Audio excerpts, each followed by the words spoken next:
Hello students, this is your biology ma'am Mary. Hope you are all well. Welcome to our biology session.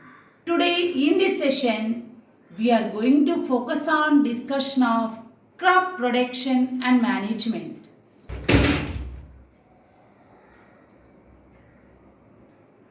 Students, in this crop production and management, to teach this lesson, before that, let me ask few questions here to test your previous knowledge. See students, look at this. What is this? Yeah, grass, plant. What is this? Animal.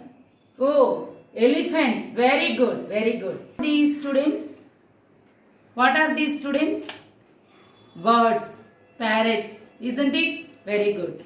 Now tell me, what is this plant? What are these birds? What is this elephant? So what all these are? These are, can you say the biological terminology? Biotic factors, very good. Or we can call them as living organisms.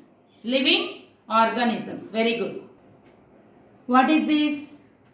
Look at this science textbook, very good. What is this? Scale. Glass. So what all these are, Nana? Objects. Do they have life? No. Then how do you term them in biology? Abiotic factors. Abiotic factors or non-living things. Example, non-living organisms. Good. Students, by this, plants, animals, microorganisms are living beings. What do they need for their lively activities or for the daily course activities to lead their life appropriately? They need food. Food gives them energy. By the food, taking food or consumption of food, whatever energy they get or obtain is utilized for various life activities. Do you know what are those life activities? As you learned in your 5th standard? Yeah, students, those life activities or life processes are digestion, respiration, excretion and circulation. These are some important processes. For functioning of these various life processes or activities, we need energy. Finally, how do you get energy? By taking food. Who gives us food, Nana? Who gives us food?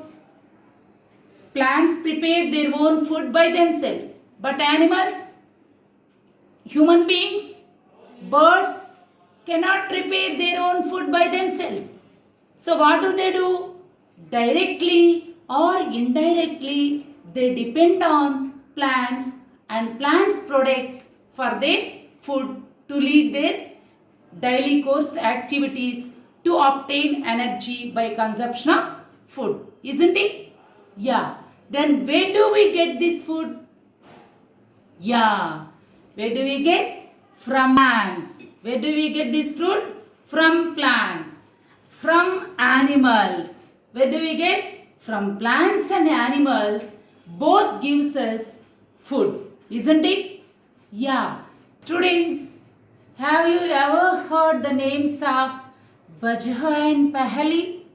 Yeah, in 6th and 7th grade we are familiar with these names, isn't it? See here, do you want to know one amazing? Yes, let me tell you one story. Students, one day Bajha Pahali went to their uncle's village. Their uncle is a farmer.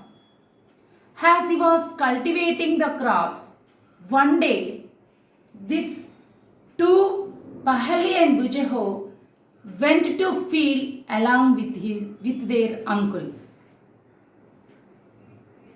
One day when they went to village, in the field, they observed some tools in the field. sickle, kharif, plough, hoe, some cultivators were observed by them. Immediately, Pujaho wants to know, where do we use these tools?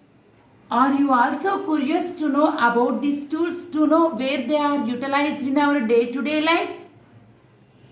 Be wait, let us learn. Yes, students, here, as we need food for the various live activities, we need to get food from plants, animals, and to provide this food for large scale population, we require regular production and also the management and distribution. Why? That India is largest population consisting country. It is the more populated country.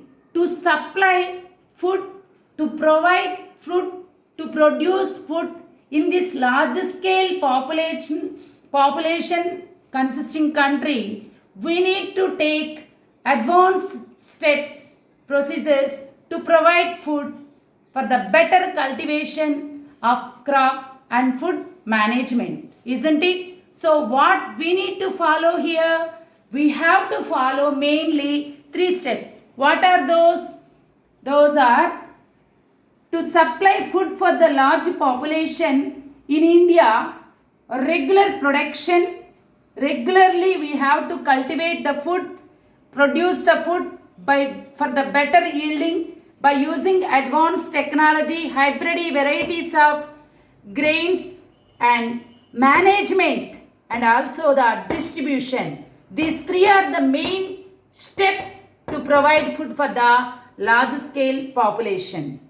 So first of all, before going to know about this, let us all know what is crop. What is crop, Nana? What is crop? The group of plants growing together is called crop. We can define it as, look at the board. Plants of the same kind are grown and cultivated at one place on a large scale is called crop. Very important question for very short answer for the competitive exams, even for the Olympiad and INTSO exams. Please students, what is crop?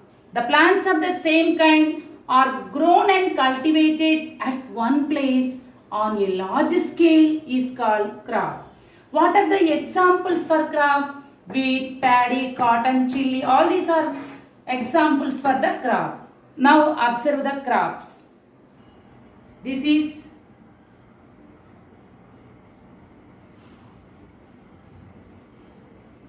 rice, that is sugarcane crop. These are the crops which are growing in the same place like a group. They are termed as crop.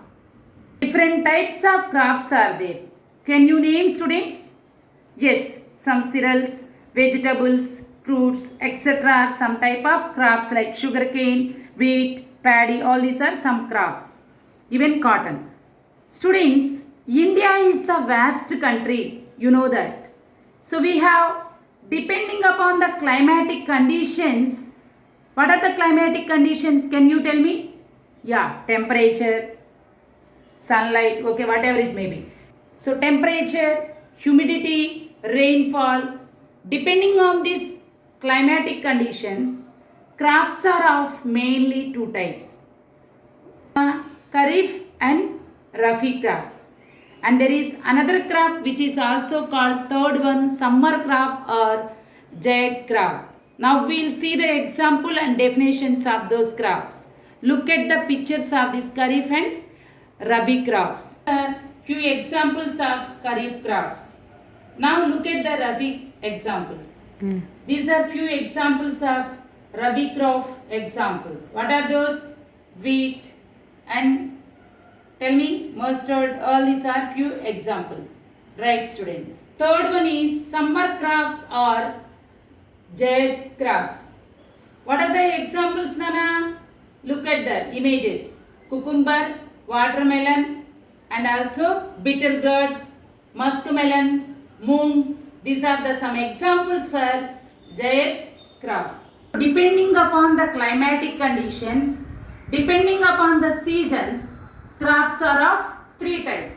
What are those ma? Kharif, cotton, rice, etc.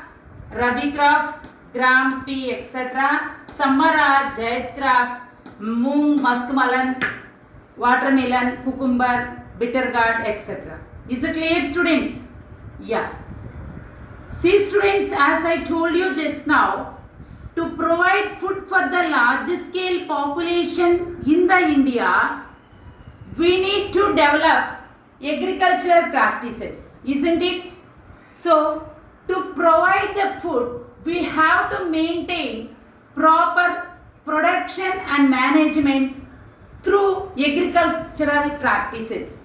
So, let us look at the agricultural practices which are playing a major role to yield better yielding for the better graining of crops. So, those are of 7 steps. Agricultural practices are implemented by 7 steps. First one, preparation of soil. So, in this lesson, basically we are going to discuss about selection and sowing of seeds, replenish. Once again, see Nana. First one, preparation of soil, selection and sowing of seeds. Third one, replenishment of nutrients. Fourth one, irrigation means supply of water to the crops. Fifth, crop protection from weeds. And harvesting, the 7th but last, storage of food, whatever we have harvested. So these are the 7 steps in the agricultural practices for the better crop production and management. Now, one by one, topic wise, let us discuss. Now, let us focus on discussing preparation of soil is of 2 types. So, mainly by tilling or plowing, soil is loosening off. Means loosening of soil is done by the tilling or plowing. How do we plow the soil? How we can plow the soil with 3 agricultural instruments. Those are called agricultural implements. What are those called, Nana? Agricultural implements. Plow, hoe and cultivator. Now, how the loosening of soil takes place, let us observe stepwise.